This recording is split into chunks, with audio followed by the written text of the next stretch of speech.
be logged on to Doggie Diamonds No Filter.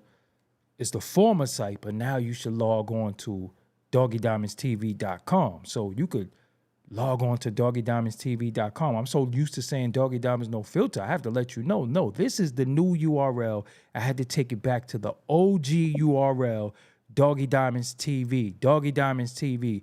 You should log on. Listen, man, and this is the last week. You got to get this because it's out of here after this week. Have you heard about my $100 promo deal? If you haven't heard about it, let me give you some info. First of all, the promotion will be done on Doggie Diamonds TV and the Interlude TV. That's the Insta stories, the YouTube community, the threads, Facebook, Twitter accounts. I can promote whatever you need. But as a reminder, man, this for serious inquiries only. Must be Cash App ready. I can help you bring more awareness to your product. Just contact me at Doggie Diamonds on Instagram. At Doggie Diamonds on Instagram. At Doggie Diamonds on Instagram. Let's go. Yes, so as you file into the room, I need them likes liking. Saul Perez is here ready. Daryl Maddox, what's up? And don't forget, Doggie Diamonds did this. yes, Big Mars in the building to hold it down. EC is here, and that's in green. So you already know he's a member of the channel. Jay Thomas, yes, that Minnesota. Money Boss Players, Minnesota. Producer, Minnesota. Big Pun, Minnesota. Most Def, Yassine Bey, Minnesota. Def Poetry Jam, Minnesota. Soundview. Yes, we gonna get into it. Toke Shorter Visionary, what's up? Jane Forte, what's going on? Foxy Brown, what's up? What's up? And don't forget, Doggie Diamonds did this. yes, Troy, what's up, man? The Spectacular Enterprise Podcast channel is in the building. Salute to you. DJ Red Light, what's up? We got K Biggins, 1979, what's up? Papaya Sabaya. I think I said that right? I think I did. The new golden era, what's going on? Thank you for being here. Rashawn Green, what's up? Sean Ellis, what's up? Yes. Get them likes up. As y'all file into the building to get the likes up. Playback gang, what's up? Y'all not here with us live, but you definitely on the playback. You about to get some hip hop history tonight. You know, we talk about a lot of stuff, but we deal with the music. Tell Jay, what's up? We deal with the music. Born free. Peace to you. Blessings to you as well. We got to get them likes up. Got to hit that like. It's important. It's important that you hit that like button so we could get this out there. Wayne Martin, what's up? I'm here. And don't forget, Doggie Diamonds did this. yes. They be forgetting, man. They be forgetting sometimes. I gotta remind people that I do the beat, I do the graphics, I do everything. So when you hear that Doggie Diamonds did this, that's what the reminder is. That I did everything. You know? Nah, I don't spit 16s. Minnesota can though. Don't sleep on Minnesota. He got lyrics too. And he's a goat. Well, I ain't gonna say that. I can say he's a ghostwriter though. He's a ghostwriter. But for who, you know, I ain't saying. Anyway, I'm here. Hey, Boogie 315, what's up? Yo, what's going on, man? So I'm gonna start. I ain't even gonna do my intro. I'm gonna start. Minnesota, what's going on, bro? I'm here, doggy. I mean, it's fortunately, unfortunately, fortunate, but I'm here. So, you know, I'm here because it's getting a little ridiculous. So I want to. All right, two things I want to do. If I can't, I have a real relationship with Doggy. So when it gets serious, I gotta be like, yo, Doggy, come on, it's time. Right. So, all right, I want to say one thing. You went on record before and said Kool Herc didn't start hip hop. That was years ago. Absolutely. So I don't want nobody to think this is some newfound Minnesota just come. Who is this guy? You've said that before. Everybody was making it cool. You've been said that. I think we did that probably 3 years ago. I'm 80 years old. Nah, I'm 54. No, you're not. But what I want to say is when my mother and my aunt will go get the big tray bags and they was smoking their joints in the yellow envelope. Yeah. 1970, 71, 72. And You froze. You froze. Go ahead though. Oh. Okay. When I'm a little baby in the stroller and my aunt and my mother is smoking them big gigantic tray bags and taking the seeds out, I didn't see anything going on in these parks Right. to 75, 76. But what Okay. I did see is a bunch of tough looking dudes with jackets on, with writing on the back. Right. Dangerous men Right. or So dangerous teenagers. Go ahead. so what I want to do, I want to qualify you because everybody don't get to speak on my channel unless they have a story. They're my friend. But you're speaking about hip hop and you're qualified to speak about hip hop Yes, sir. because you produce incredible stuff. What are you Thank you. most known for producing? I'm gonna tell you my Uh, favorite joint, but Think what? big with think big with Biggie, Big Pun. I'm not a player. No, no, no! Most Def, Don't go past the Think Big that quick. Who's on the record? Think Big. Who else is on there? Lord Tariq, Pudgy the Fat Bastard, Okay, Biggie Smalls, okay, Sadat X, Grand Poobah, and I got some. I finally got in with the young youth. I'm not gonna say nothing yet, but I okay. got some young youth coming. I just did something with Saigon. I just did something with Pharaoh Munch. Def, Man, po- I'm making. Def I'm Poetry Jam. making. What I gotta remind you, you did Def Poetry Jam score. Yeah, that Poetry Jam did 4 seasons of the 5 seasons. Um, Most Def, Yasin Bey, but yeah, The New that's Danger. my brother. That's my brother. We had a micro fallout, but it was my fault, but it wasn't my fault. I did a pub deal and they gave me a bunch of money, but they didn't tell me they was gonna sue him. Wow. So I did the pub deal with them, and then Moses called me like, "Yo, Minnie, like I'm working with him." He's like, "Yo, what's going on? You put an injunction on me?" So I straightened it out. I screamed on the people down at Royalty Net that gave me the deal, but the damage was done because it's like my response. You know what I'm saying, dog? It's like my responsibility, but that's still my brother. We speak from time to time. That's my guy. You know? Okay, my favorite beat, and I said it before. Doom, doom, doom. I'm not a player. I just crushed it. The Yeah, I'm not a player, original. yeah, The absolutely. remix is cool, but I love Right. that original You like because the original. we know You probably like the long soul samples. yo, Pause, because you know no, what I'm saying? listen, because you did the OJs, but I'm like, that sample is not the OJs. Just the singing is what is that Yeah, other thing. So Don't do that because you told me last time. no. Don't We ain't reveal sample the snitching. No, sample. we ain't sample snitching. We don't sample snitch. I'm from the cloth. But what I'm saying is, I was like, what the hell is that? That's not from the record. I'm like, that don't sound replayed. But the that's same way I felt when I found it. I was like, what? yeah. I love that. I love Yeah. that's my favorite beat that you Yeah, man. did. Yeah. Rest in peace to Big Pun. That oh my God, my dog, because he used the singing with the OJs, but when that Right. doom doom doom, Yeah. And I was like, we sampled that off of a cassette. That's why it's so warm. We took the so it's analog. jazz. It's We analog. took the jazz version. The jazz. We'll say that. We'll say the jazz The version. jazz version. And we took that when you hear the part with the OJs over it, we took it off a cassette. Right. So that's why it's so warm and it brings that and it locked right in with it, you know. So that'll be called analog for y'all that don't know. He took the analog analog. version. Yeah. I love analog. Right. I got the ASR 10. I wish I could show it to you. Yeah. But yeah, I'm an analog guy forever. I don't Right. care nothing about what new. Yeah. Get out of here. Right. So he did the Think Big. He did the like you said, Sadat X, Grand Poobah. He did the Big Pun is like I said, that's just and the Money Boss Players.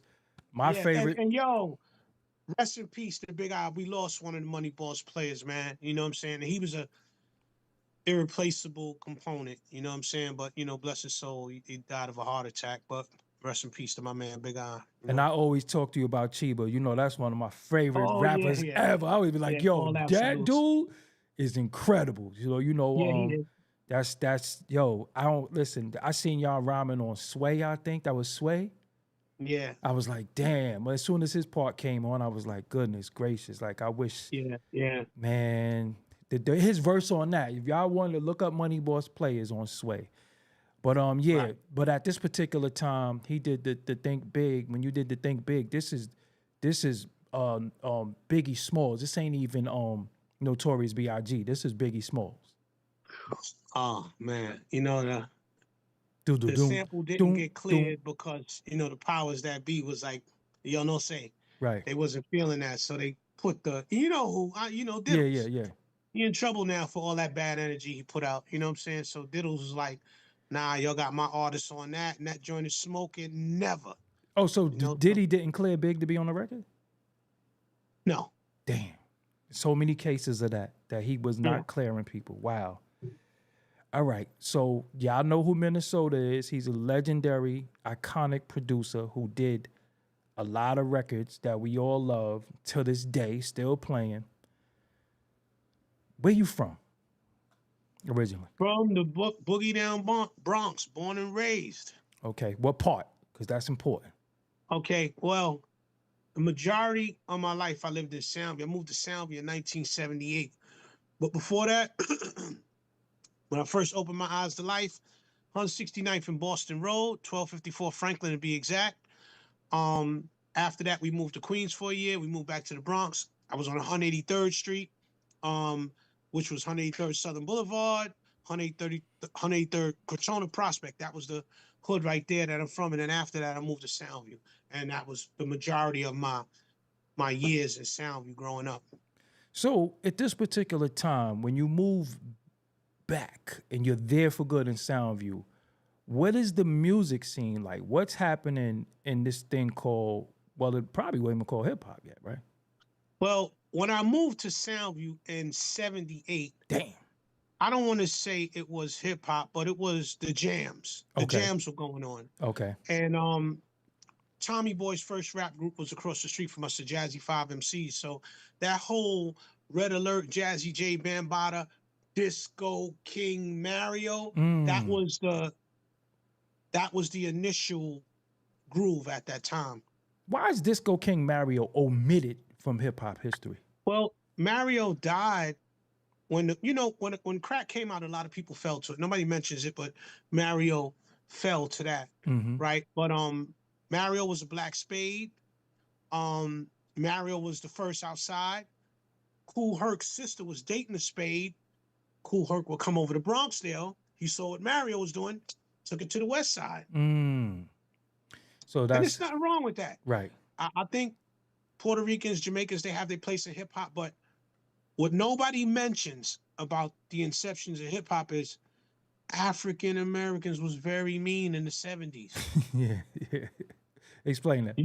You had to be a part, somebody had to put you down. And that's why they say down by law. Right. You had to be down by law. You just you couldn't just be anything. And there's other people now like who I don't know if they still alive or they dead. It's DJ Kusa, DJ Fomolo.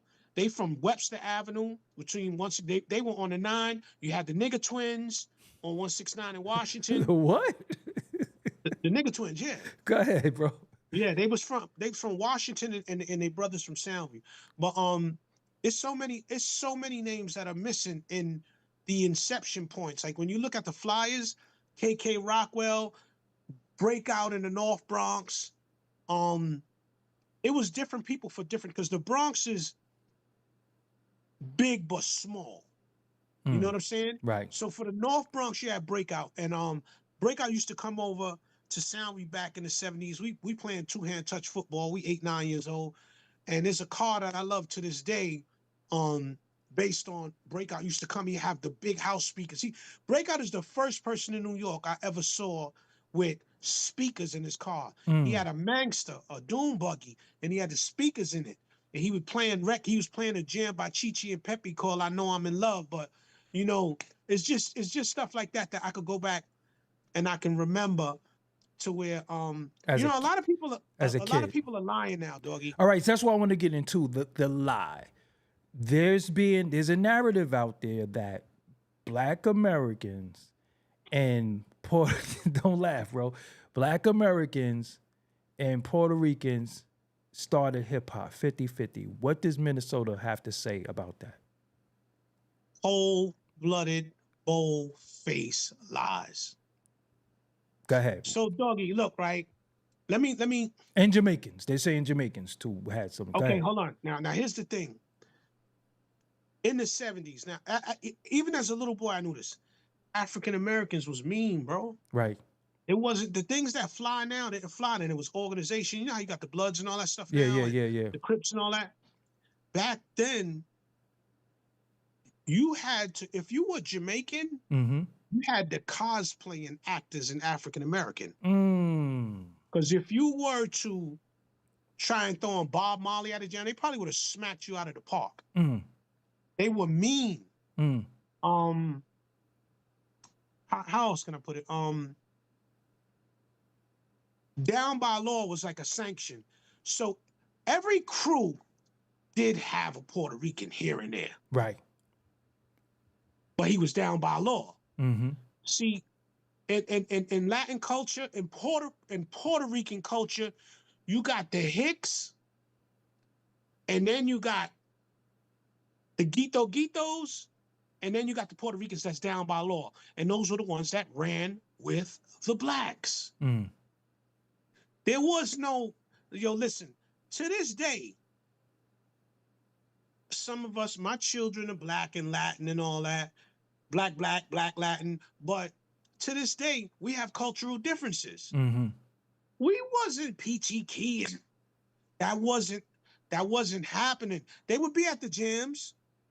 I'm gonna tell you when they showed up hard body, Go ahead. 81, 82, it was over. Mm. After divulging into hip hop with records like CD3, you know the world is rough, so get tough. And it was a few records, but that's when they came into the scene. Inception Point, it's a bold face lie. Like, what were you doing? Were you carrying crates? Mm. Were you packing the equipment up when the jam was over? Right. Because yeah, I never thought look, about that. Mike, my first area, 169 in Boston Road, just when I opened my eyes to life. When there were jams over there, Flash playing in 63, my building was 1254 Franklin, no Puerto Ricans. Down the block on Webster Avenue, the Nigga Twins or DJ Kusa and DJ Fomolo, no Puerto Ricans. I can't speak for the Mitchell area. I can't speak for Patterson Projects, which was Casanova and all that down there. I can't speak for those areas, but I can speak for 183rd. And now my aunt lived in River Park Towers. Mm. That area over there was, because my aunt was from Queens, but she lived in River Park Towers. At that time, before River Park Towers turned into a shooting gallery, that was elegante. It wasn't no, you wasn't playing no music in Cedric and all that. Now, I don't know what they did up in the park, but I didn't see it. I had family on that side of town. So, and I'm not saying that Herc wasn't jamming. I'm not saying that. But what I'm saying is first was Mario. And see, this is where I get it. This is where I get it from, Doggy. My elders, who was Mr. Biggs, Father Time, Powwow. I'll explain it to you like this. When Bam caught his troubles, Herc didn't want to let the hip hop thing fall out the window. So he jumped up as the father. Mm. So, and there's nothing wrong with what he did because he is one of the founding fathers. But I don't know why none of the elders speak on Mario when they know he was the first one outside. Damn. So we're gonna get back to that part of it. Break dancing. So a lot of times when listen, don't laugh, bro. So a lot of times what they like to do is they like to say, okay, we wasn't the first DJs. We might not have been the first MCs, but we made up all the breaking moves and we was the first break dancers. Go ahead, bro. So I was on the phone with Crazy Legs about maybe a month or two ago. We was on the phone for a long time talking about this, right? And you hear Crazy Legs say, yo, that was that Moreno style. Mm. As African Americans always do, we start stuff and we throw it away. Mm-hmm. We were the Jamaicans, African Americans, Dominicans. We sold the weed. We just handed it over to the Arabs. Right. This is what we do. Right. We create great stuff and drop it. So, or even if we don't drop it, they take it from us. This is why we fighting this hip hop thing right now, bro. right. This is why we fighting this. See, they should have waited till everybody was dead. Yeah, 'Cause right, it ain't right, gonna work. It's right. just not gonna work. So here's what happened. When I was a little boy, the first people I ever saw hitting the floor was black kids. Mm. It lasted 2 years. Because by 77, the Puerto Ricans took it over. And what happened was we started getting fly. I'm Mm. not getting dirty. I'm not getting on the floor. Say that again. I'm going to say it like this. Puerto Ricans didn't have a red nickel in the 70s. It was cleaning up the floor. We Right. got mock necks on. We wearing British walkers. The floor was over with. Right. We got jackets with writing on them. And my neighborhood, it was a bunch of brothers, 183rd Street. They was fly. They had the fresh afros. They looked just like the pictures they would draw. They was called the Together Brothers. And the dude, Green-Eyed Stanley, he had all the chicks, bro. I remember being 5 years old looking at him. He had green Pumas on. This nigga was like from another planet. He was fresh. That was it. Getting on the floor was over. So you Everybody say wanted to breakdancing style for blacks because dudes were trying to scuff up their Pumas. No. Yeah. Scuffing my. That's over. Mm. That's over. Right. So if we were 5, 6, 7, 8, 9 at that time, the people that we're looking up to are 13, 12. But the kid Stanley was everywhere. And all the chicks like me had a big, bright red afro, the hazel eyes. He wore the gazelles and all that. The floor? Yeah. I'm not getting on the floor. I'm cool now. Draw a picture of me and put it on a flyer. Word. Yeah. So that's hilarious. That just make a whole lot of sense. Like I ain't scuffing my leaves got the permanent creases in them. Like I ain't. Go ahead. So unbeknownst to me, when me and Crazy Legs was on the phone, we was talking. I'm from 183rd Southern Boulevard. So it's when you're from 183rd and Southern Boulevard, you're from Crotona, Prospect, those 3 blocks right there.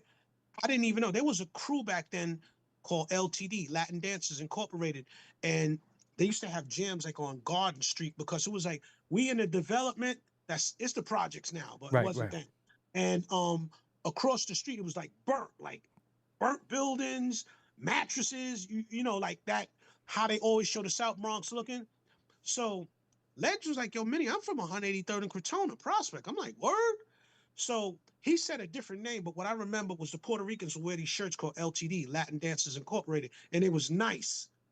They took it to another level. And yo, Doggie, to be honest with you, this is not even our conversation.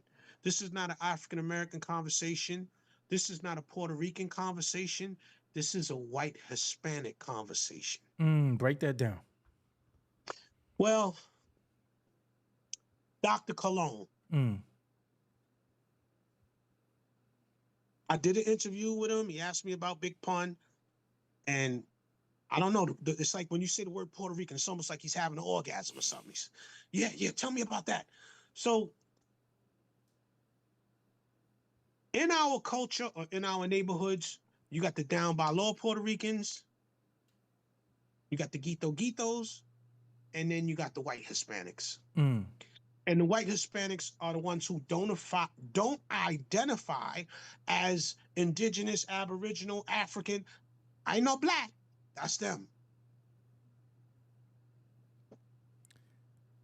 So with him, because I might be forced to bring him on now. You just said his name, Okay. so I might be forced, not in this bill, but I might have to be forced to interview him now. Thank you, Hey, yo, Minnesota. it's cool, and it's Yeah. cool. You know, here's the thing with Dr. Cologne, right? I went on his show and I'm speaking to him, blah blah blah, whatever, right?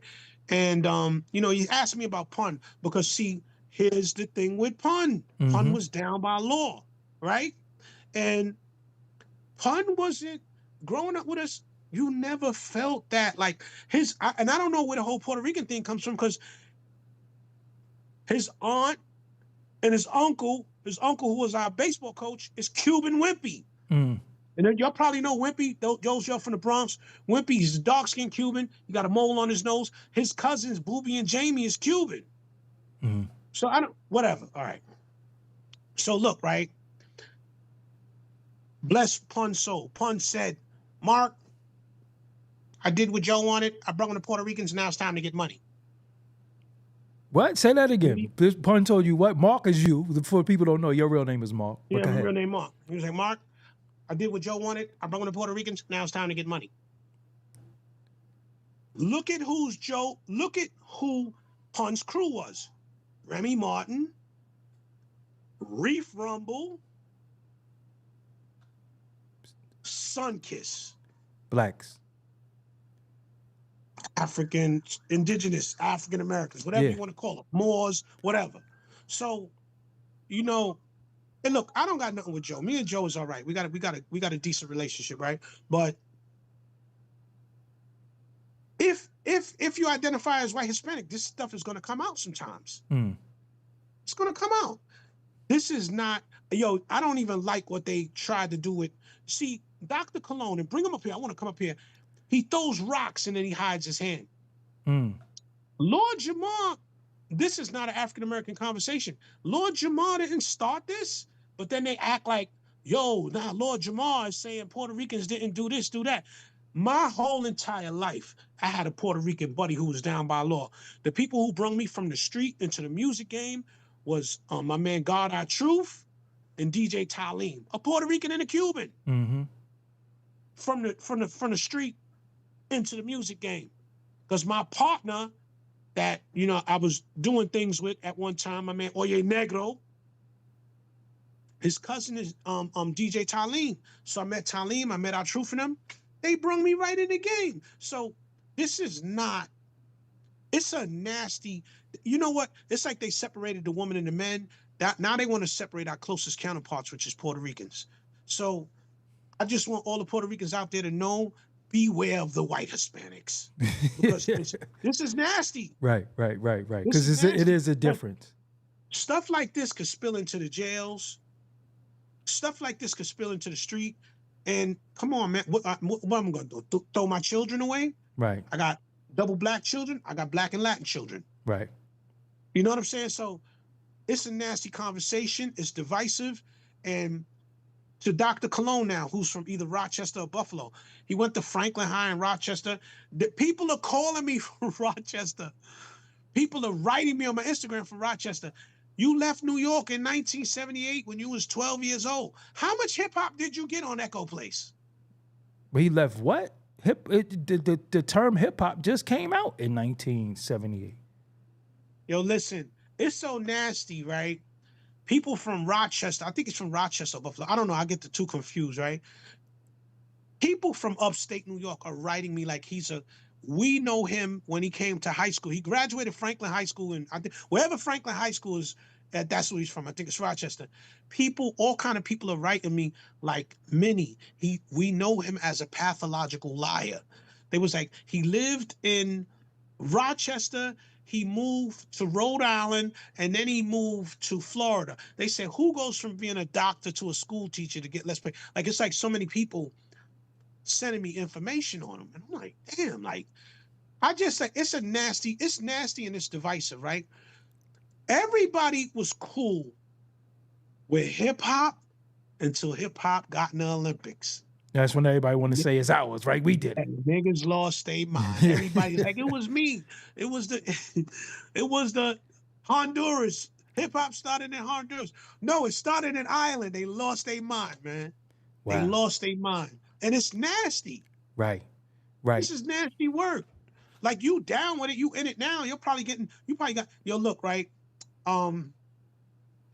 Somebody that hopefully I could get you to interview him is my man Max from the East Bronx Breakers. Castle Hill is really the East, Soundview area is really the East Bronx. He was the senior vice president of BET. Max was a part of the East Bronx Breakers. They're the only crew that ever took out Rocksteady. And Crazy Legs was like, nobody took us out. I was like, they burned y'all in Kips Bay. He was like, no, they didn't, Minnie. Well, he won't admit to it. But little Maximilian, he was the senior vice president of BET. I want you to, because he could talk to you about those times. Right. You know So when you had the dialogue with Crazy Legs, I would like to get him on too. Yes. What did y'all come up with? What did he admit? Because publicly, dudes don't be wanting to admit nothing. But what did he admit privately? Listen, man, that's that Moreno style. Right. Well, he said that on records before. He said that on. Look, no, he didn't say that. But listen, No, it's video of him saying that, bro. But this is the thing. We did it and we left it alone. We did it and we left it alone. This is what I remember. You know what I'm saying? Now I can't account for the jams for me was Twin Parks on 183rd. And then we would walk down. There was if the Kaz and them, this is before like famous Kaz. Kaz and them was DJing down in 118 Park, because 118 Park was over by like 180th and like Mapes. There's a big pool in the Bronx called Mapes. There's a tall building, brown and beige building in the Bronx. Been there forever.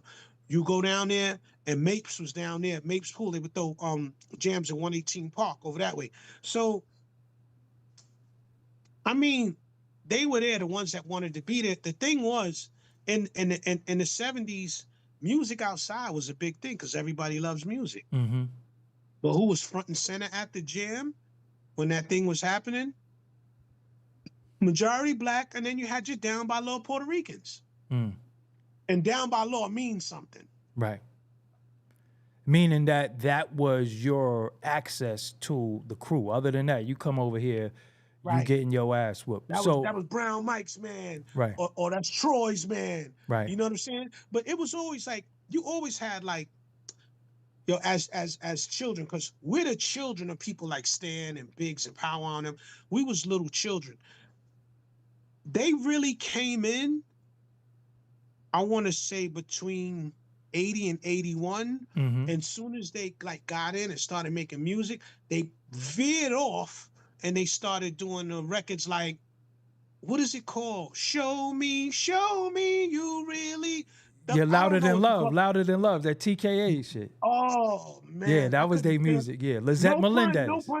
No pun intended, but I couldn't stand that shit. Yeah, I ain't like that too. I swear I would die for you. Can you feel the beat that's in my heart? Yeah, they veered off. Yeah, right. So now, once again, that hip hop went to the Olympics. Nobody know how to act, and it's a lie. It's a bold-faced lie.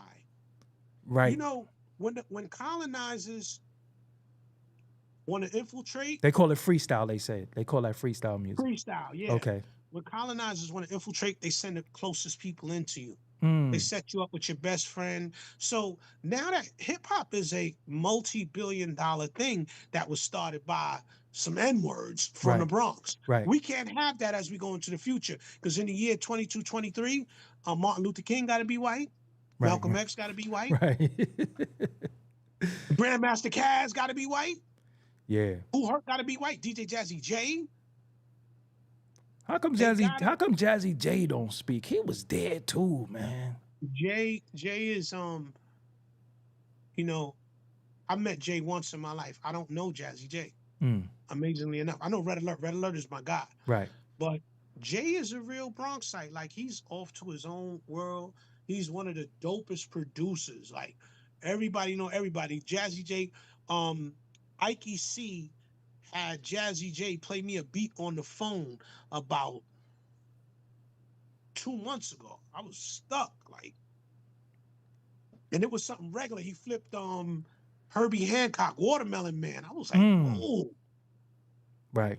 Let me ask you something. Do you think a lot of the elder statesmen that know better are not saying nothing because they don't want to lose their position? They got little spots right now. Here's the problem with hip hop. Hip hop just started paying the elders. Imagine starting something. You started it, and your teeth is falling out your mouth. And you don't got no money, and the whole world is eating off of something you started. Mm-hmm. The first rap record was stolen from you. So it's now that you got Grandmaster Caz up at Series 45. It's now that you got the originals are being pulled in. A museum. Now it's like,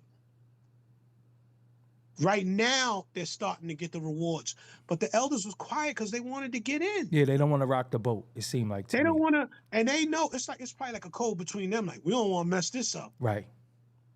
Because they didn't have no place in it. They probably getting pulled out to China and Japan now as fossils. Like, ooh, right. Oakland Rock. I'm gonna keep it real. Yep. I'm gonna keep it real. And I don't know if y'all noticed this. This is, not no knock on nobody. But when I look at Sirius XM, all the white DJs and Puerto Rican DJs got jobs there. Did you notice that? A lot Wow, of Puerto Rican now that you shows. say it, No, for real. A lot of all the white DJs and a lot of Puerto Rican DJs. I never even heard of some of them or on Sirius XM. I'm like, who is this dude? What qualified them? Is it because another Puerto Rican pulled you in? Like, you know, and I'm saying that with all due respect. Well- if you are nice, you nice. But some dudes up there I never heard of a day in my life. And I don't even so know. you know what though, Doggy? Mhm. See, this should be a lesson to our people, right? Because I just want to say on the behalf of Fat Joe, in the Bronx, I don't know where you're from, but in the Bronx and in New York City, Puerto Ricans are allowed to say the N-word. Yeah, I explained that to them. I explained that to them. That's I know people look for the reason to destroy somebody. Now, maybe Joe does identify as white Hispanic. I don't know. But in our culture, in our Bronx, we look at them as yo soy moreno, bro. You black. Get out of here. Right. That's the argument. Like, I got a friend, he's Italian and Puerto Rican. He grew up in Soundview. Man, me and him get into it. He's like, you're not gonna tell me I'm black, Minnie. I'm like, man, we see you, we know you're all our children. So cut it out. So this is the issue that we had with them. They are, according to blood, might be black, right? But they're not foundational black. It's a difference. So The difference it's between a- foundation is that we could trace our lineage back to the Americas. They could trace their lineage about coming here. So they might be Afro-Cuban, Afro-Puerto Rican, but they come from another country. it's cultural differences. I never forget the first time I went into Canada with Mos Def, because Mos was like, yo, come on. I'm like, yo, he's dragging me all over the planet. And I remember the first time going into Canada, I said, yo, Mos, I said, is black people here? He said, we everywhere. They just hide us. Mm-hmm. And I was like, when I got to Canada, I saw these beautiful black people, and we the majority everywhere. Right. I heard in Colombia, Puerto Rico, Venezuela, even in Mexico. You see all these light Oh no, Mexicans, they got dark it's a lot of. But see, the thing is that issue that we have with them is that language makes them more of a Spaniard in their mind than a black white man. Hispanic. Right? Yeah. So, White. so, Yeah. Go so ahead. Doggy, what's the difference between being Spaniard and Spain-ish? You tell me. Go ahead. One is of the land and one is something like. Mm. Yo, look, Yeah, right? anything with ish is something like And shout out to my man John. He put me onto this, and this is my friend who is he's Italian and Puerto Rican. He sent me some documents. You know, we on the internet showing that I want to get this right. Arawak Indians migrated out of Venezuela in 490 BC to the island of Puerto Rico and populated. What do you think they looked like when they left Venezuela? Right. Before the Spaniards. Puerto Rico was established in 1490 AD. What you think that people look like in 490 BC? Mm. So, everybody wants to be on the winning team, Doggy. And sometimes if you had the look in your face your whole life and you speak in another language and you thought you were better than these guys down the block, and then you get old and you find out like, yo, I got some of their blood in me? Mm-hmm. No, I know Moreno. Right. That gotta hurt. Right. Imagine thinking you was white your whole life. You probably string yourself up, find out, oh my God, I'm part of this. This is why I dance on beat. Right. But wait, mommy, I got blue eyes. My eyes are green. I can't be part Moreno. Right. You know what I'm saying? So, yo, Doggy, man. But see again, what many I think again and one thing that the argument is this, and I want the people to understand what the argument is. Nobody never said that they didn't come in later on, Right. help with the culture, cultivate certain things. We got up off the floor. They didn't have too many, because if they started the MCs, how come we could count them? Just really think about that. And why wasn't We could count nobody the cutting up rappers. Why wasn't nobody cutting up Hector Lavoe in that park?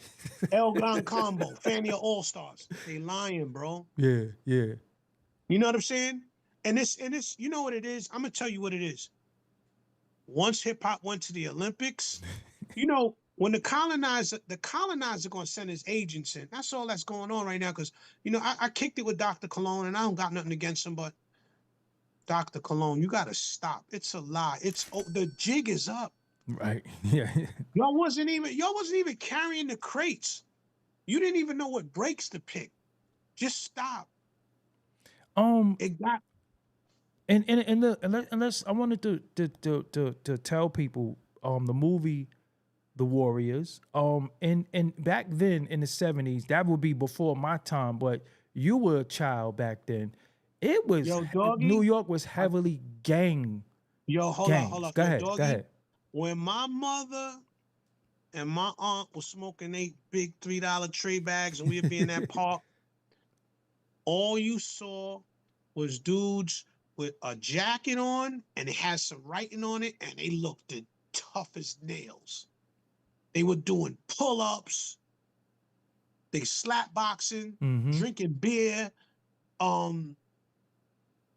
And now I'm not gonna front.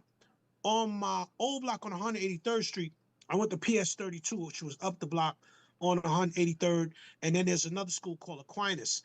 In the park over there, you had the Savage Nomads, Savage Skulls. The Chingalings was down the block on 180th. The Chingalings was a motorcycle gang, and I'm talking about when they would come from wherever they were coming from, 300 motorcycles just.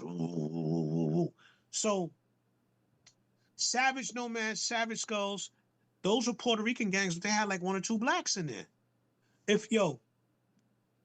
The Bronx never was really a nice place to live. Neither was Brooklyn. If you go to YouTube, you punch in 80 blocks from Tiffany's, Flying Sleeves, you'll see what kind of people was in the Bronx in the 70s. Because there's this misnomer like the Bronx just got bad. No, it been bad. Even terrible. if we look at the education of Sonny Carson, you had all them gangs. It wasn't no Puerto Ricans down with them. Yo, look, they lying. And those is real gangs, though. Those are real gangs. Those are real gangs, and they're lying because they want to send in 1,000 years from now. They got to wash it, man. They got to put bleach on it. That's all it is. They got the bleach out. And I'm wondering, I've spoke to Dr. Cologne respectfully. I even went on his show, but I'm wondering now, like with the people from up there, Rochester, Buffalo, wherever he's from, because they say he went to Franklin High School. They was like, man, he was 12 years old in 1978. How much does he know about Echo Place? So it's just a lie, man. It got to stop. There was no co-creation, nothing. Stop. There is no co-creation. Every jam I went to, the stage was predominantly us. The Jamaicans ain't even saying it, and we got to give it to them. Second in command. Third in command, Puerto Ricans. So they got to go African American, Jamaican, because now Bambaataa, who is Jamaican. No, I think he's Bayesian. Barbadian or something like that. Red Alert, who is Jazzy J's cousin. These people are of Caribbean descent.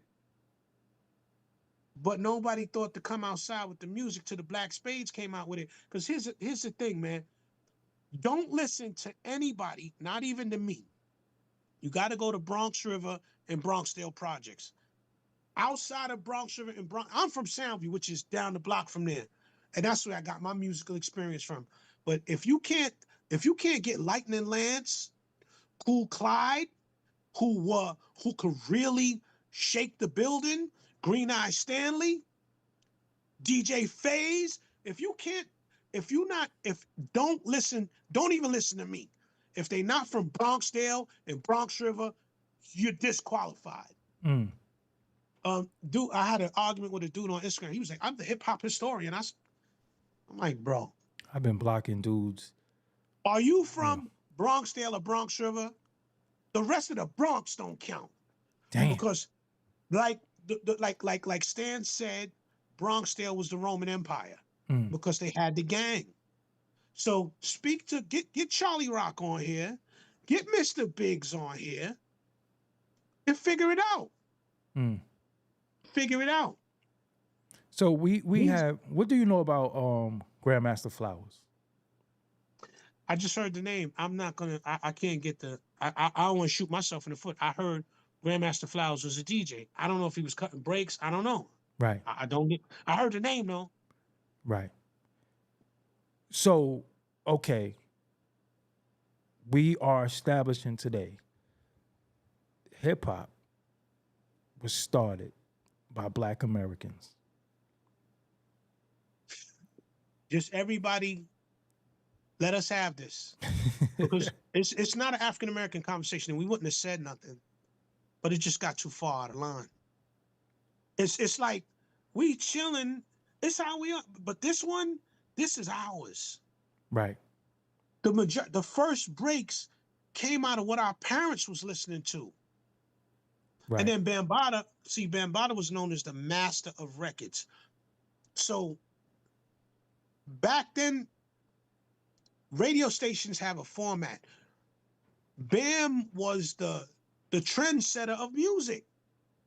These records that we're playing now that people be scratching up and cutting up these are records that Bam picked in 1977, 78. When was Disco King Mario out there? What year do you know? 75, 76. Damn. 75, 75? 76. So look, right, here's the other lie. Hip hop started in 72. Get the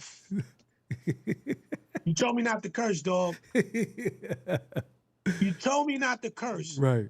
But I'm going to say this. If you brung your music outside, I want you to look at the Warriors and imagine bringing the music outside. The beginning of the Warriors when Cyrus is like, Yeah. Bring your DJ set out there right now and see what happened. Right. Or bring it out. Go watch The Education of Sonny Carson. When they was in that park, bring your DJ equipment out and let's see what happened. Right. Right. The 70s was super violent. You had freaks, weirdos, muggers, rapists. Especially the Deuce, right? 40 Deuce, I heard was crazy. 42nd Street was filth. Right.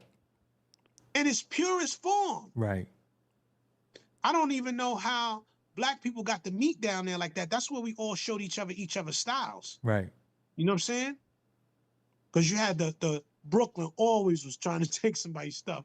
But you know, we called you the Dodgers. Right. Bronxites called you the Dodgers. It's just a lot of lies, man. And yo, you know what? I'm gonna go through some names. Monk, Spider-Man, Bambaataa, Cordio, Breakout, the Master Ice, the AJ Lester, Mr. Freeze, who was a goon. Blackjack. Blackjack from Bronxdale? Yo, listen, when Blackjack, I'm from Cozy Corner, Soundview. Cozy was always, there was two major dope blocks in the 70s, right? 170th in College and Cozy Corner. Cozy Corner just happened to be the bigger one because they sold halves and quarters. I'm talking about we children, we playing tag. But when the crack era came, we see Blackjack coming through, see it, that bow-legged nigga bopping down, that goon coming out. Cozy Corner, clear out. Clear out. Right. The black spades and anything that emanated out of Bronx River and Bronxdale projects was goons. African Americans wasn't friendly, was territorial. Who he with? Yo, what they used to say, yo, who he belonged to? So when you say African Americans, you also mean Black Americans as well, right? Yeah. Okay, because you know some of us don't identify with African Americans anymore. All right, Yeah. but you know, we could say Moors, but I don't want to go. I ain't no damn Moor neither. I ain't no Moor. For the sake of making the conversation easy, you couldn't just come in nobody's project without clearance. Yeah. So for the sake of, I'd rather say Black American. That was like one of the first things that I saw. African American is old, but Jesse Jackson ran with that. I don't mess with Messy Yeah. Jesse. So let's just say Black Americans. Yeah. And again, I want to differentiate from certain people because certain people be trying to gank us like, oh, I'm a Black American too. Nah, you came here, bro. We been here. We have to do that, bro. We got to do that. You know what? You're a dog. You know why we don't have to do that? Because somebody trying to separate us. And that's the main thing. If you Jamaican and you saying your people started rap, shut up. You're wrong. If you're Puerto Rican and you're saying your people started or co-created, shut up. You're lying. You're wrong. It didn't go like that. Right. It didn't go like that, bro. So, but again, when we say, but again, if we look at somebody that is Jamaican that wants to identify as Black and they were born here, they could say they Black American, but you not from the soil of Americas. That's all I'm saying. Go ahead. Time out. Team Eaton. My man Eaton from Class and Point, right? He's Jamaican, but you know he's super cool. This is my friend for years. He was like, Minnie. He saw one of these interviews. He's like, Minnie. He said, "What the hell is going on, man?" He said, "I'm Jamaican." He said, "When I came here, he said the African Americans jumped me. They beat me up. I had to learn how to fight. They was calling me your bumbleclot." He said, I had to change my clothing, and he said I had to lose my accent. He said, after I Americanized myself, he said everything was cool. And then he said these suckers going to turn around and start doing reggaeton years later. Yeah. You know what I'm saying? But what I'm trying to tell you, there was an imaginary line of violence. Right. You couldn't just like Black Jack's brother. I saw him on YouTube. He said it was an attitude. He's not lying. Like African Americans are not friendly people, bro. Like back then, coming out of gang culture. So you couldn't just, Parks had permission, bro. You had the permission of the people to get the power out, the electricity, and then you had to have the neighborhood rocking with you because wasn't nobody coming out there to play cutting up Hector Lavoe. Now, or no Bob Marley. Or no Bob Marley. Or no Bob Marley, but you had areas like Fox Street now. Now, when I would go to see my family and I'd be on a bus with my aunt and my grandmother, taking that 35 bus through or taking the 5 to the 6 and cutting through, where Punished from, the Puerto Ricans would be out there getting it. With the congas, they would be out there like, was probably Ray Barretto on them or something, but bands used to be outside playing music in the Bronx. That's a fact. I'm talking about in the 70s. Yeah, music outside, Raheem said that as well. Music outside, we the same people, you know what I'm saying? Music outside is our culture. But this is really a sucker's conversation because, I don't like how they do Lord Jamar like he started it when he responded. See, but see, this is what I wanted to say, and this is what I've been trying to establish is that at one point, it didn't, it was common knowledge, right?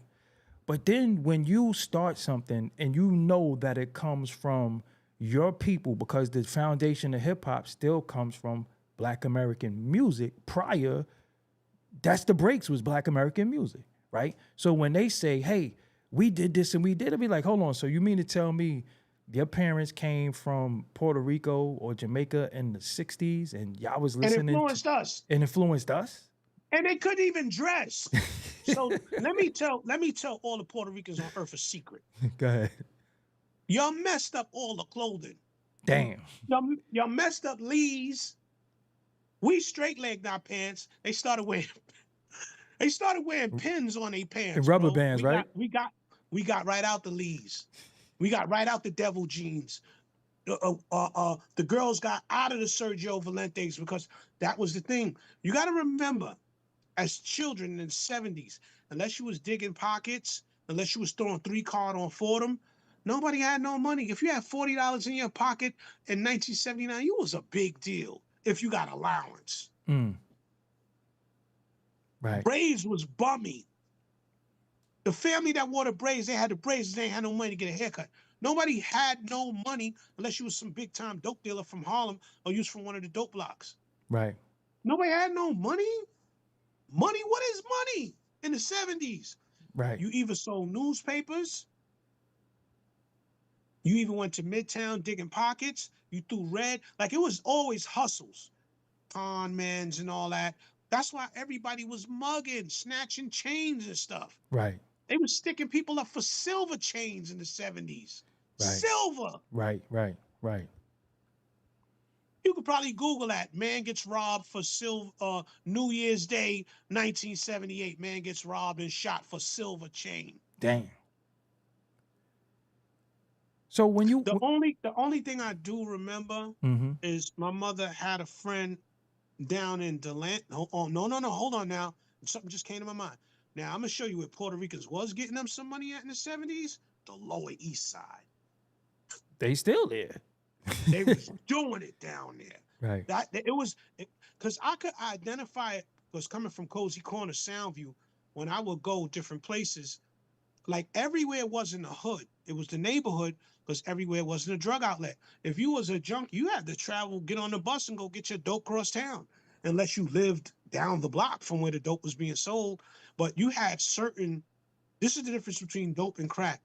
Harlem, they had those blocks like on 14th, on 13th, on 16th, on 17th, on 18th, on 19th, on 20th, something, whatever, West Side, you went and you got your stuff. But when crack came out, crack turned everywhere into a drug outlet. It wasn't like that. That's when neighborhoods turned to hoods. Mm-hmm. You know what I mean? But in the 70s, yo, I don't know if Carlitos Way is a true story or not. Maybe. But from what I saw, and I can't speak for everywhere. I'll go on record to say that. I don't know what was going on the east side of Harlem. I don't know what was going on here. I don't know what's going on there. But so far as the Bronx go, they lying. So There was no DJ Hector Lavoe, man. That's on my children, bro. No one, if you had threw on El Gran Combo and started cutting it up, they probably would have kicked you out the party. It had to be a beat. It had to be the drum. Right. Funky Penguin, James Brown, Funky Drummer. It had to be the break. So Dr. Cologne talking about the timbales and the player on his just begun influence.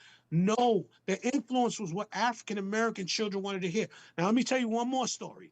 Go ahead.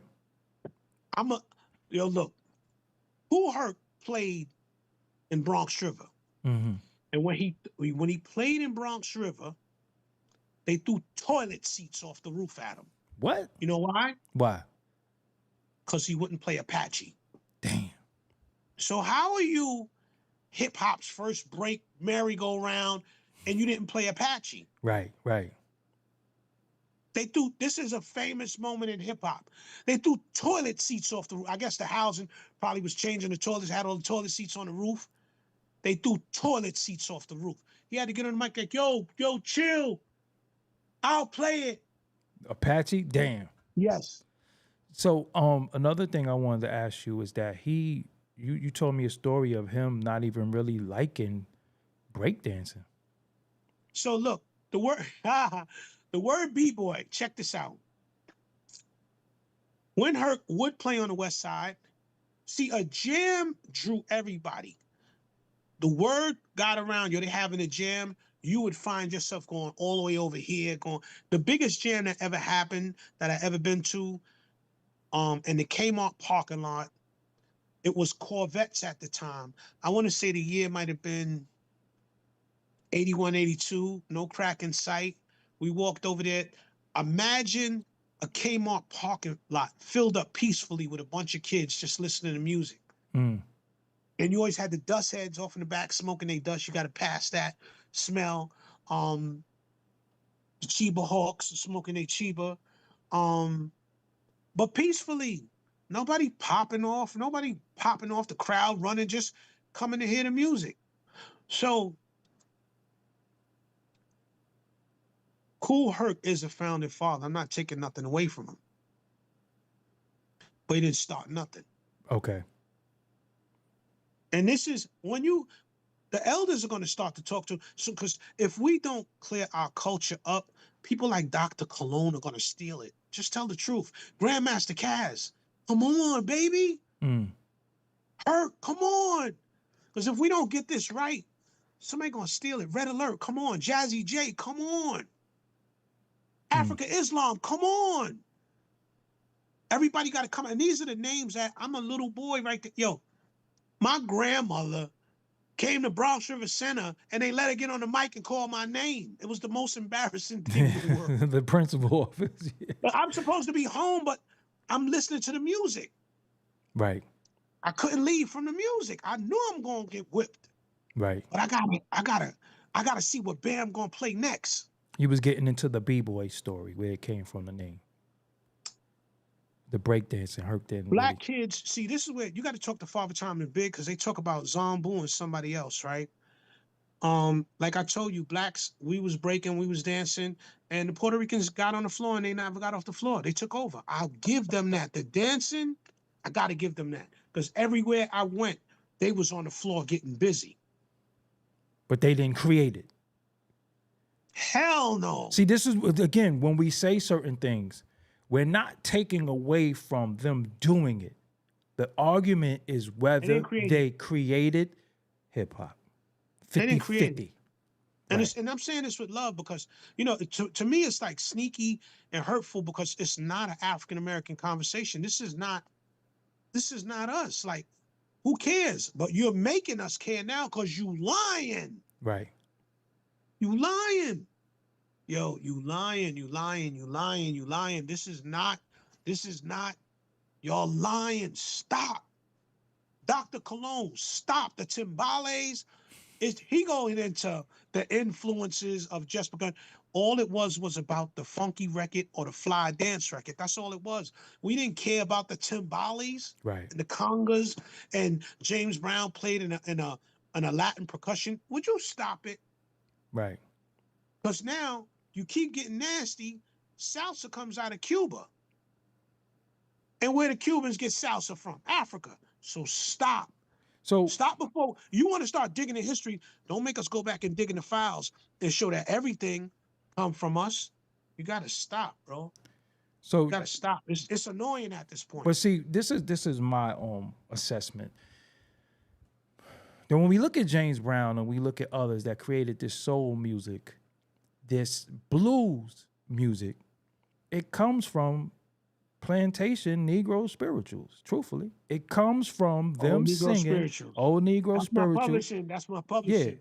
That's my publishing company. Old Negro spirituals. Yeah, it comes from old Negro spirituals of them singing, them playing the damn fiddle, all types of stuff on the damn plantations, making music.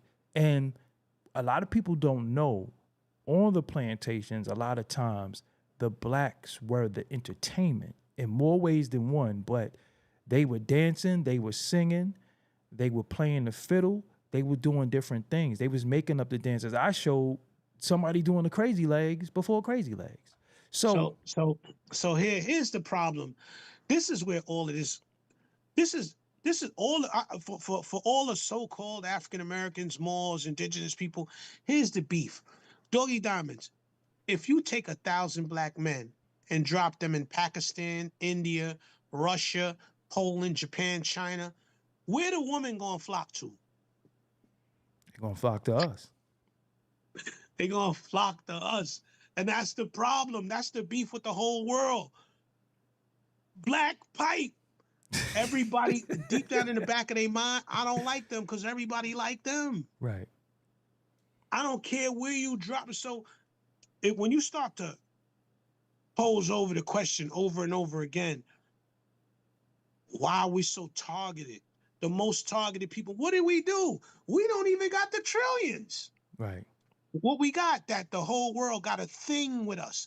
This thing. Dr. Francis Cress Welsing broke that down. Bro, listen, right? Much love to my man Fat Joe. But we're gonna give you the N-word pass. Yeah, but other than that, buddy, that's where it stops, bucko. That's it. That's where it stops. Right, that's where it stops. Dr. Cologne, much love to you, no disrespect, but the whole Puerto Ricans are co-creators, stop. Crazy Legs, stop. Hey, wait. Crazy Legs didn't say nothing crazy. He said that's that Moreno style. That's where they got it from. Yeah, You but can't he change it now. he be flip-flopping. He be flip-flopping. Hey, look, I want my brothers DJ Talene, DJ I Truth, Oye Negro, Crazy Legs. I want all my Latin brothers to get this correct because, yo, y'all in it now. Y'all eating off of it. Don't do that to us, man. It's wrong, and it's gonna cause. You gotta think of the blacks and Latins in the prison system when you start doing stuff like this, who are really gonna be knife to knife.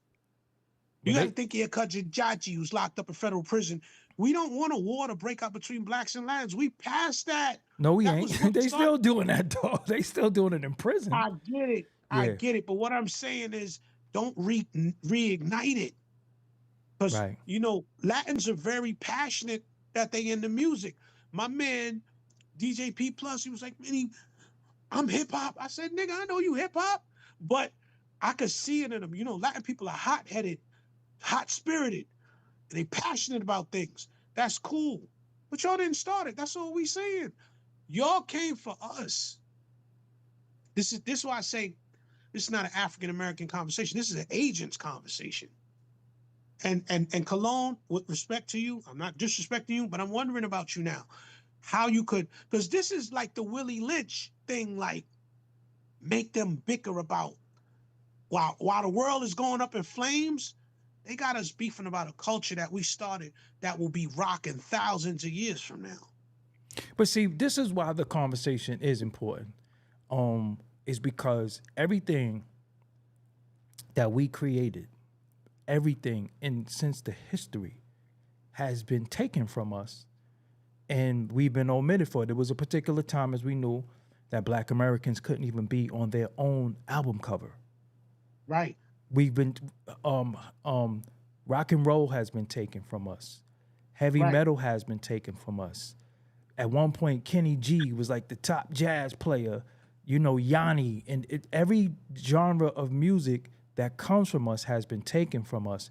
Why? Because a lot of them elders, and if you speak to the Patti LaBelles and Aretha Franks and them, they didn't like certain things, but there was nothing they can do about it. We are the young, fiery people who still here, so that's why we speak. Go ahead.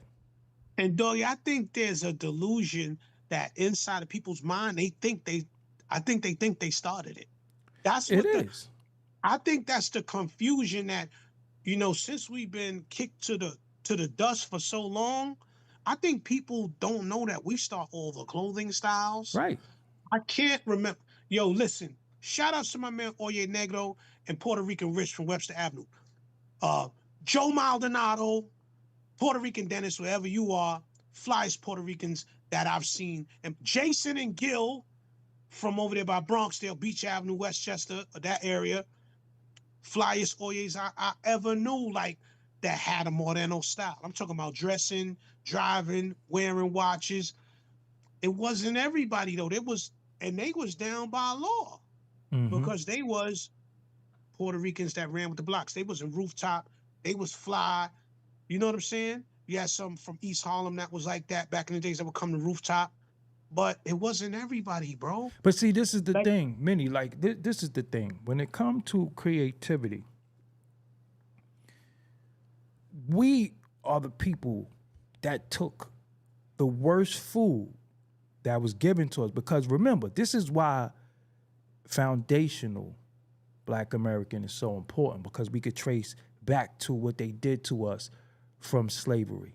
We took those times, the worst times of our history, and made the greatest food out of it, which is soul food. We made clothing. We made song. We made dance.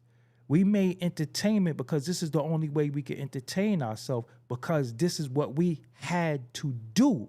Then we became their entertainment, where they had blackface. They wanted to be us so bad, they was doing movies with blackface. The first black actors was what? Mammies, butlers, or the Hoochie Mama. Those are the first black actors and actresses. It's a sickness. Yeah, so what I'm saying is, no matter what we do, and we did it out of necessity, somebody come and say, you didn't create that, I did.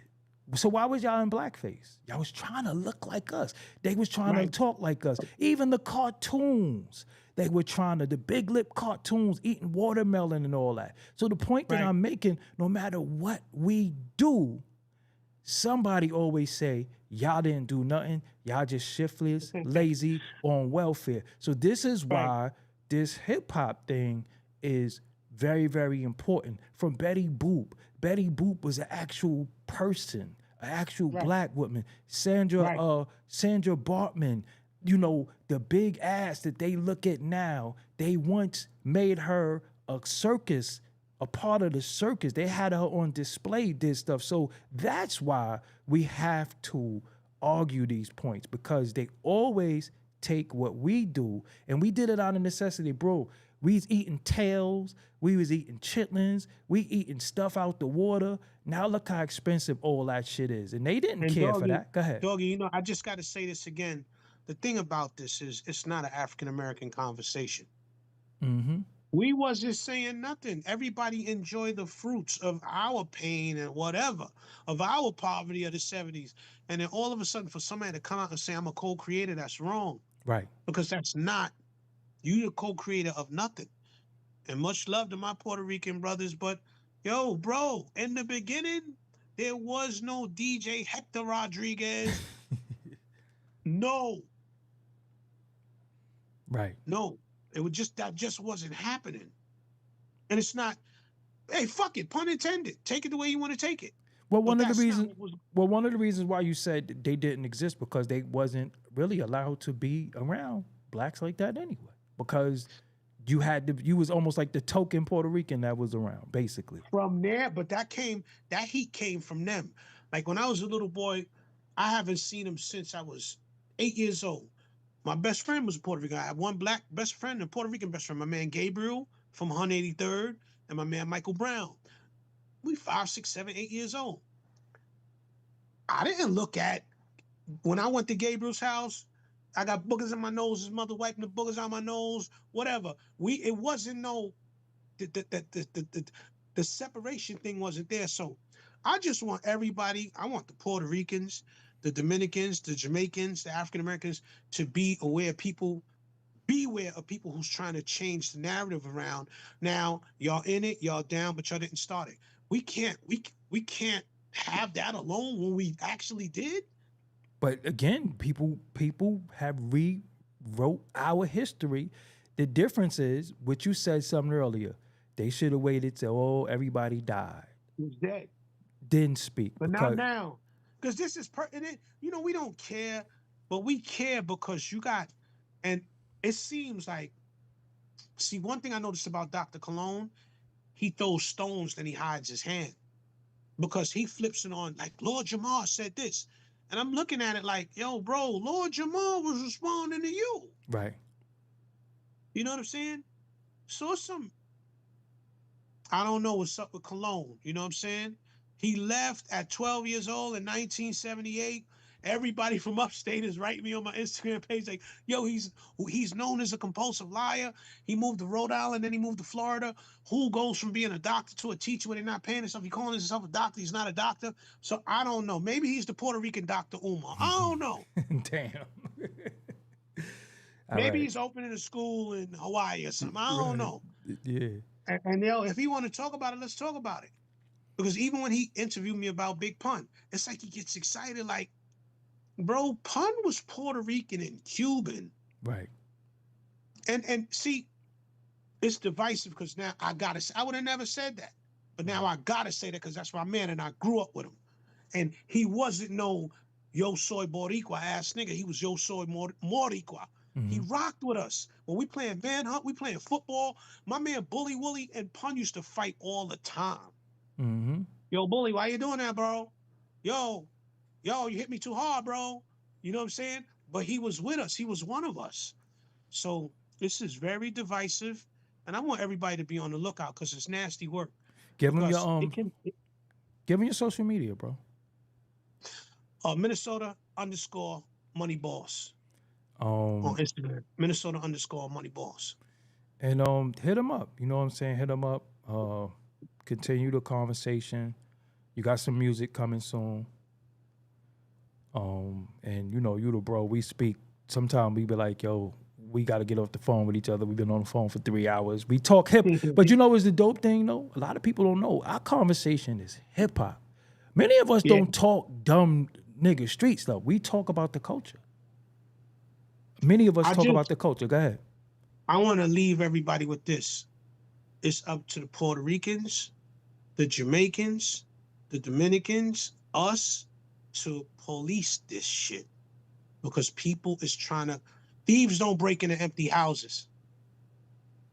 Now that hip hop went to the Olympics or wherever else is going, it's like,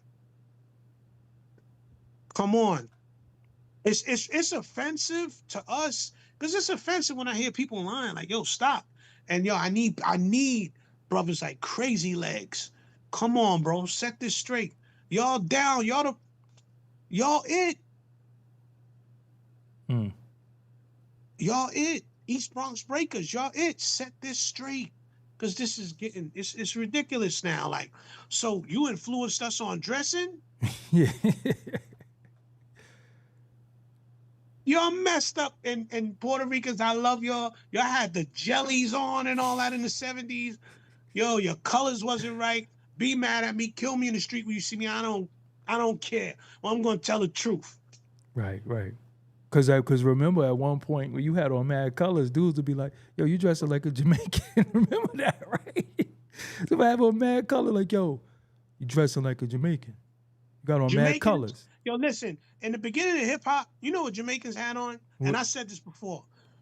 Wallaby Clarks, Argyle socks, and high waters. I don't care. Damn. We could wrestle in the street. I don't care. Like, y'all didn't even have style. Like, Pete Rock is my man. I got love for Pete Rock. That's my favorite producer ever. He's mean. Right. He sent me a nuclear bomb. Right. He sent me something to put some pen work on. Yo, listen.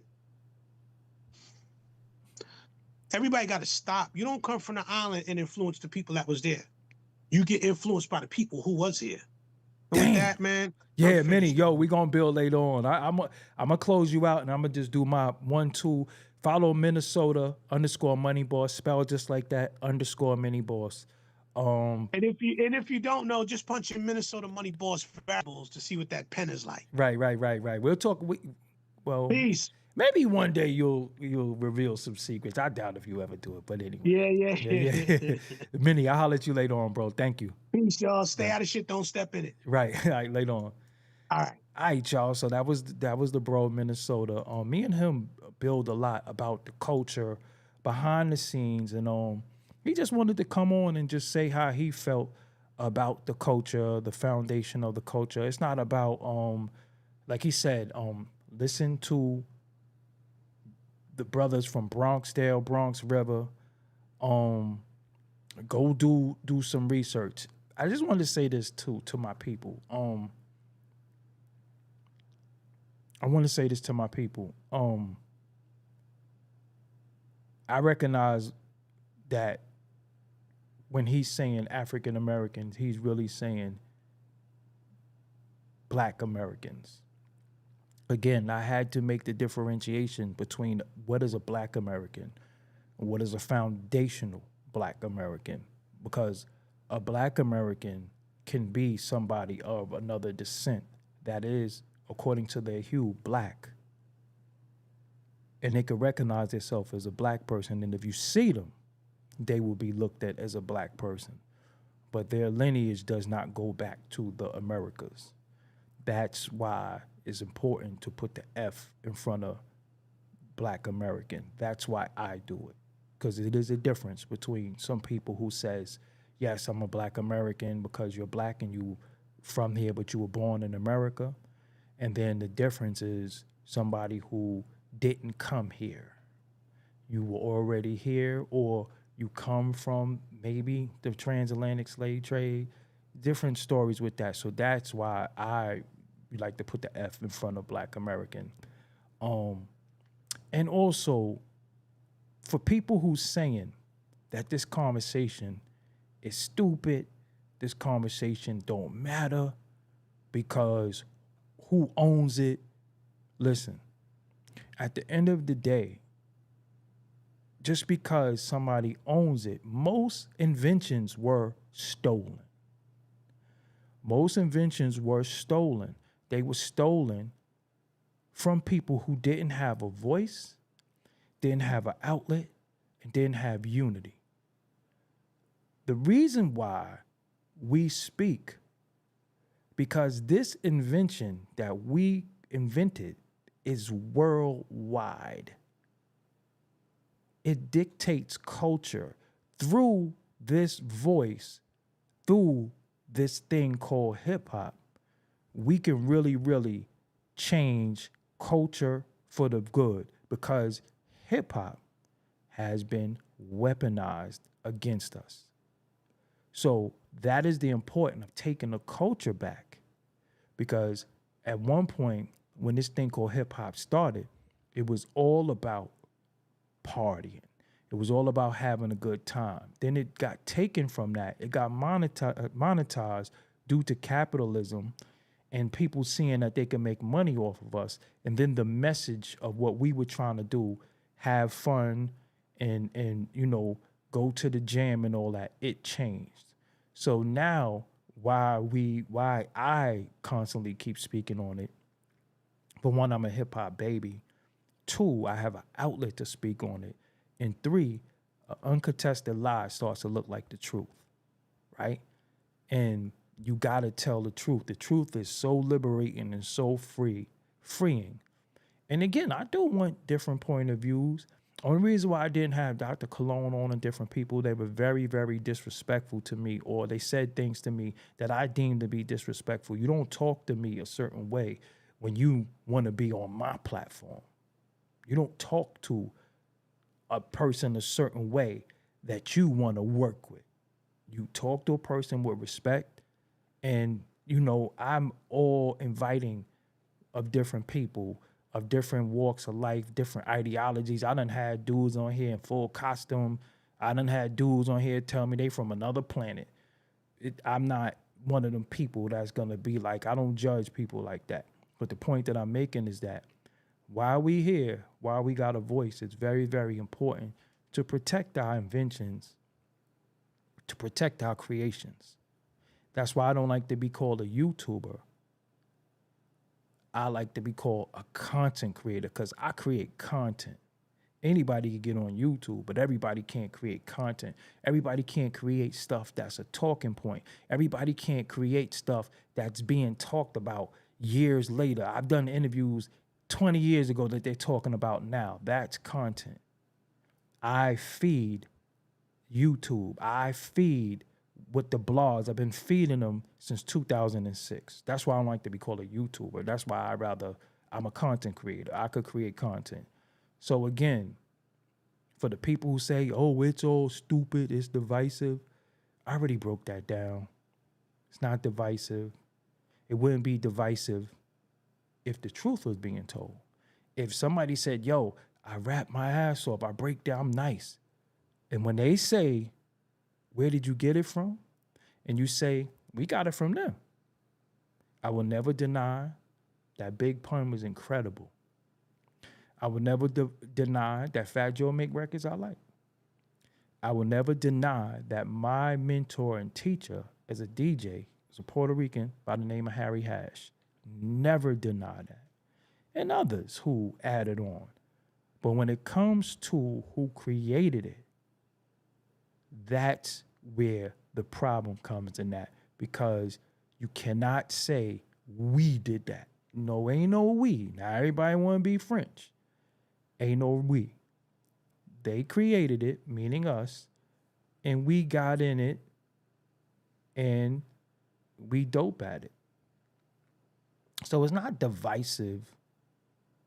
You know what's the most divisive thing? Is a lie. So when you stop lying, then we'll be on one accord. So I'm not going to front like pun ain't pun. Seriously, we not gonna front on none of that. But again, we gotta tell the truth. And it's not personal. And when y'all crusade and you come in my DM and you say all of this, you're crusading with a lie. That's all people are saying. You're crusading with a lie. And when you crusade with a lie, I got to look at you funny. I got to look at you and say, hold on. So you willing to run with a lie? You trying to prove a lie? You cannot prove a lie. Because even me on this channel, I done disproved all of that many times over, and I'm not going back down that rabbit hole.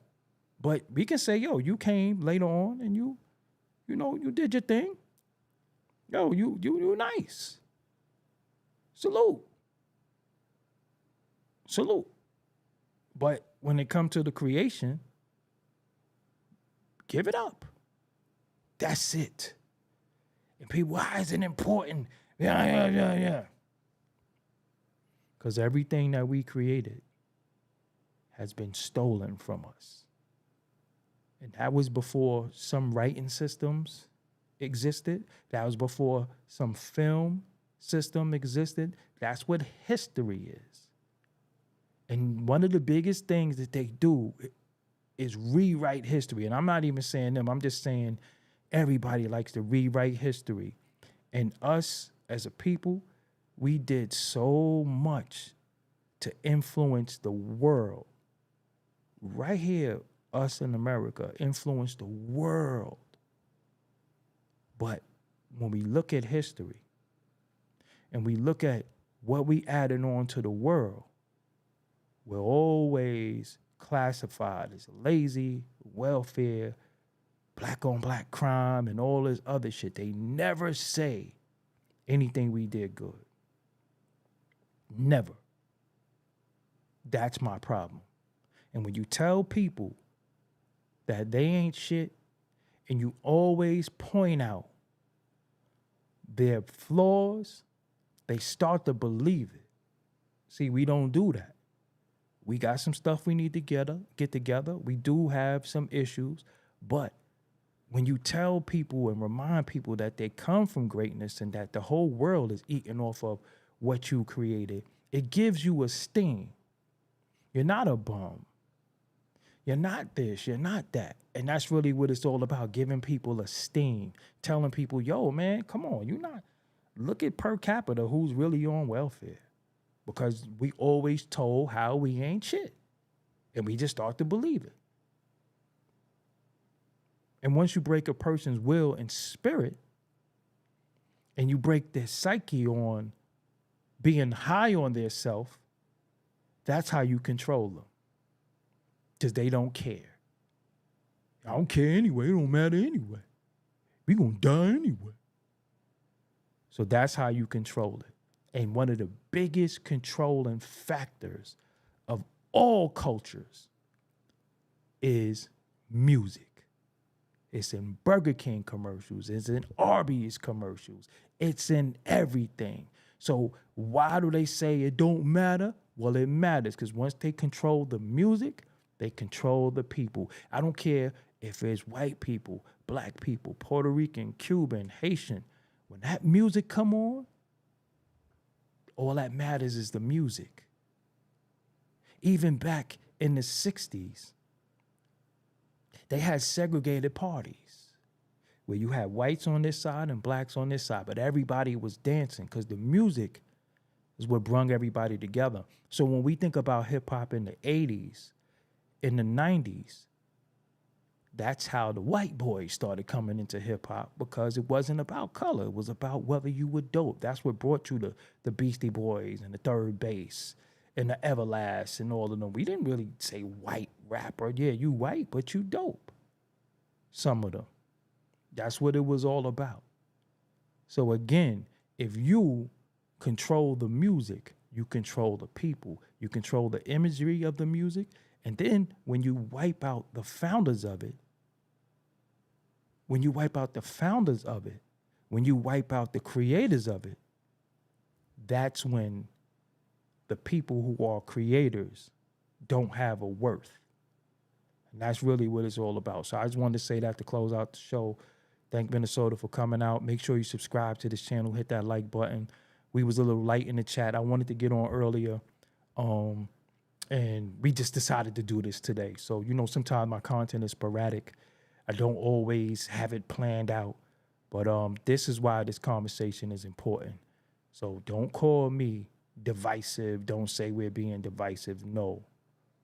We got to start fighting for our creations because we created a lot. And then every now and again, they'll say, George Washington Carver did this and this person did that. But these people died messed up.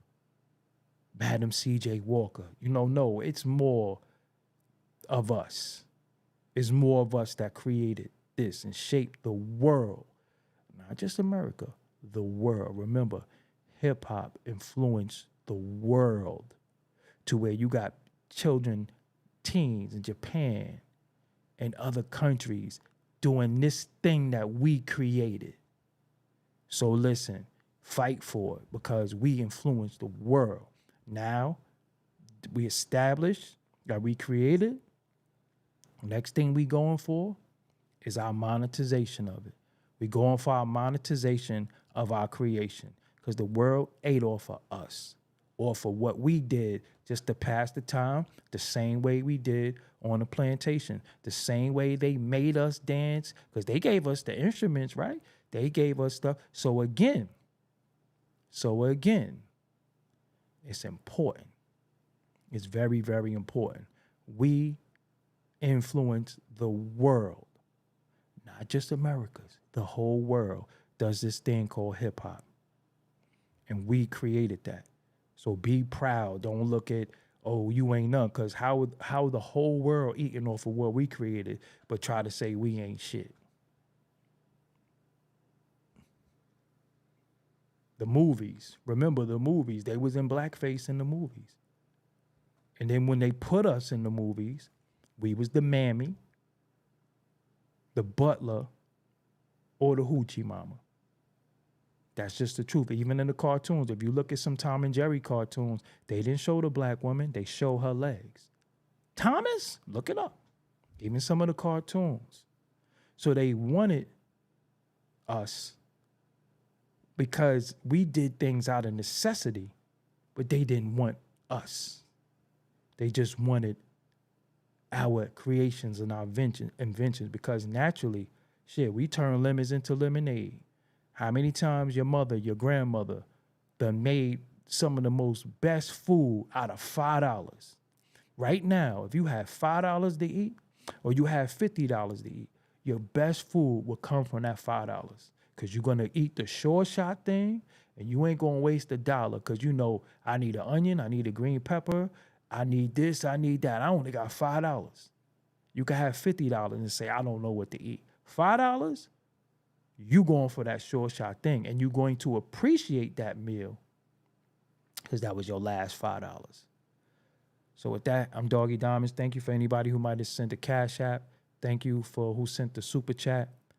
Until next time, I'm out of here. Make sure you subscribe. Thank you to all the new subscribers. The numbers is growing, going crazy. I don't even want to, I'm just appreciative. Again, I'm just appreciative. I'm Doggie Diamonds. Until next time.